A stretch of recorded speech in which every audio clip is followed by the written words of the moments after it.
Yo, what's good? It's your boy prodbysaws, and I'm about to show y'all everything it took for me to make this beat right here.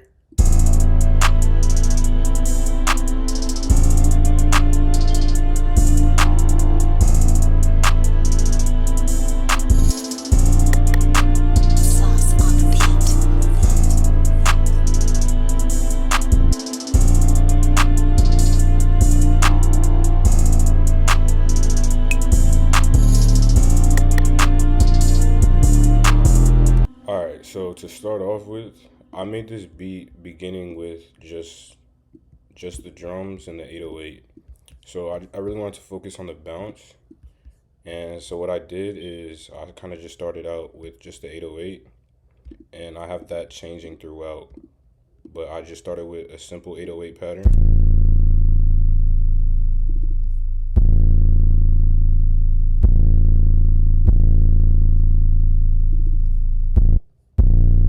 So you see I got some variation to, add some bounce to it. It also helps the beat go along smoother.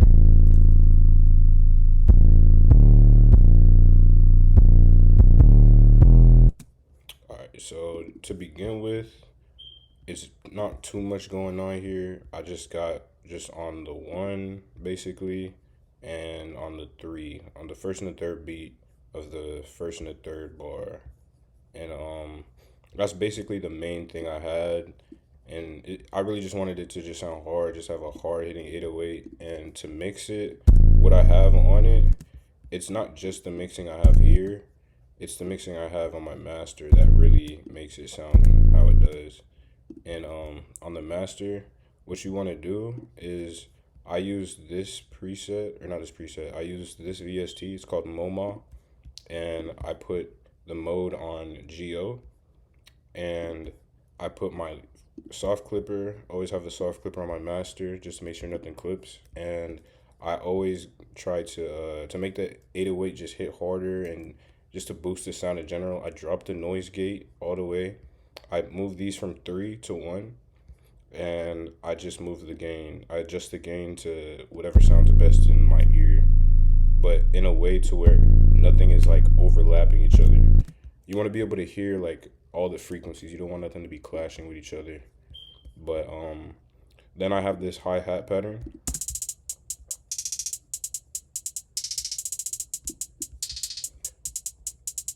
So for the rolls that I have going on here, I'm not gonna lie, it can be confusing and tricky to do hi-hat rolls, but I really like putting my mode into 1/3 step so I can see the triplets, and I like doing triplet rolls, but that's just a personal preference, and also that really can change up to like whatever type of beat you're making, however you want your rolls to sound. But I just really like the way that triplet rolls sound, so I start with a triplet on the third, or on the fourth, sorry, triplet on the fourth again, on the first. So, and I use that also helps with the bounce, but the thing that really helps the hi-hats stand out is the open hats. So I have an open hat on the 1 and the 3, the first and the third beat, and then I have a second hat on the second beat of the second bar, and I have that also on the third bar, but it's not on the fourth beat anymore, or on the second beat anymore. It's now on the fourth and I don't know. I just really like how it sounded with the 808. Kind of helped with the bounce, and you can kind of already see how it's coming together. And then you just add like a clap on it's a better boom bap type of clap. Just adding a clap on the third in the sorry. You add a clap on just the third on every measure, and then you just get this bounce. And then obviously what you want to do is you want to add some percussion elements to it, different perks, and that's something I really like to have like changing out. I don't like to have the same perks going on like throughout the whole beat, so you can see like if I zoom out, there's like variation. Like yeah, they all play like right here and here, and like they play here as well together, but you want to make sure it's all hitting on different beats so that it's not clashing too much with what you already have going on, but enough to where it's almost like an accent, like it adds like flavor to the beat almost. So like if I go here, that's a perk right here, and that's a perk right here. So like if I mute all of these tracks, this track is literally just, it's very simple. Just 1, 2. This one right here, I just like how this sounds. It's like a tambourine almost, I'm pretty sure. That's basically just that for just for the beat elements at least. That's all I have for the beat elements. I also have this perk right here. I don't even know what that's called. It's like, I just like to call it like a little tippy toe, like a little tiptoe, because that's what it just reminds me of. I don't know why. But so yeah, and then I have this bongo. That's just for more bounce. But when it comes to making beats, it's all about sample selection. Like you want to make sure you're using the right 808, you're using the right hi-hat. Everything sounds like it fits together. You don't want to pick something that sounds like it doesn't fit.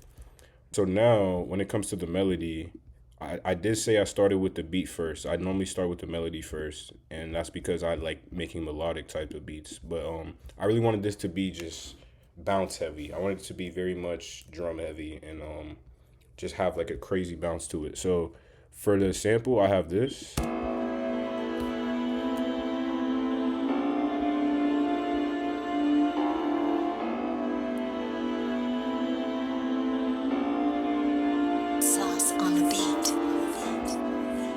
So it's somewhat simple, and then I have a counter piano right here, and that's just to help with like arrangement and just make it sound like the chorus is different from like the verse, or the intro sounds different from the verse. You feel me? It's really just to help with arrangement. But if I just solo this track, this is what I started with. I just started with a pad, and that's just to kind of fill space. And I like to make like a darker type of beats. I started out making drill beats, so when I'm using a minor scale on this beat. So it's very simple. Once again, I didn't have a lot of layering on the pad. Normally I would, like, if you wanted to sound more full, what you can do is, like, for example, you can just bring up an octave, and as you can kind of already hear, it sounds like more full, but I just didn't want this high end in here so that it wouldn't clash with anything else in a potential artist that hops on this beat. So that's what I have here. And then I have another pad, another orchestral type of pad. It's this one, if I go to my VST, this one's an orchestral sustain, and the other one was horns. Or this one's horns, the other one was orchestral sustain, sorry. But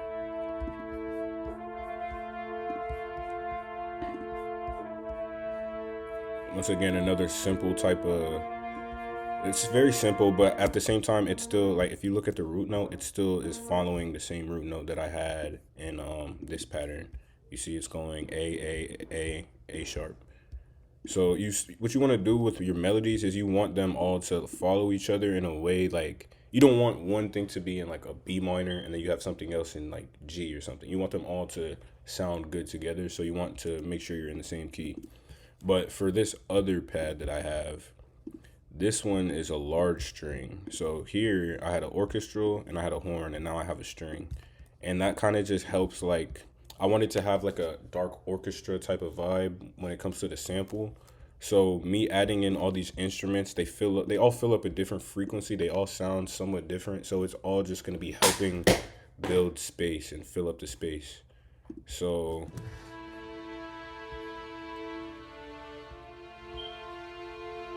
and then lastly, the last main part of the sample at least would be this piano, which I just keep following the root note, basically.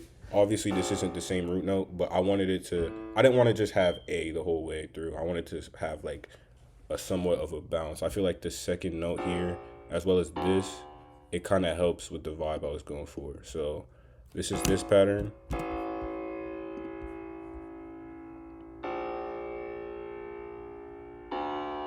So once again, another very simple pattern. So this is another pattern that I had for the counter piano.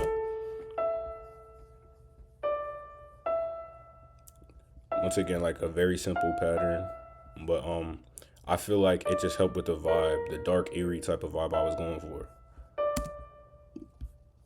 But yeah, that's the whole beat.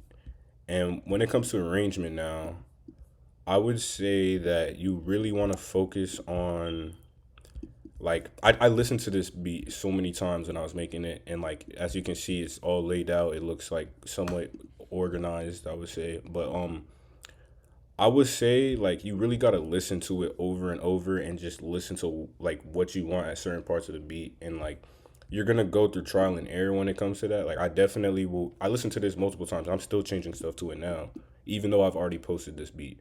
But at the same time, it's really mostly arrangement and like also After Effects. The After Effects are important. I don't like to use a lot of them. I really like just leaving my beats kind of just the beat when it's just a beat. But once I get an artist who says like they reach out to me, they want to hop on the beat, I'm gonna add some different effects. Like I might add like for example, like I might add something like this. You feel me? And it's almost like another percussion instrument, like a perk, just to help with arrangement and also just to help add some bounce. But yeah, I'm gonna just play y'all the full beat now and let me know what you guys think in the comments below. But thanks for watching.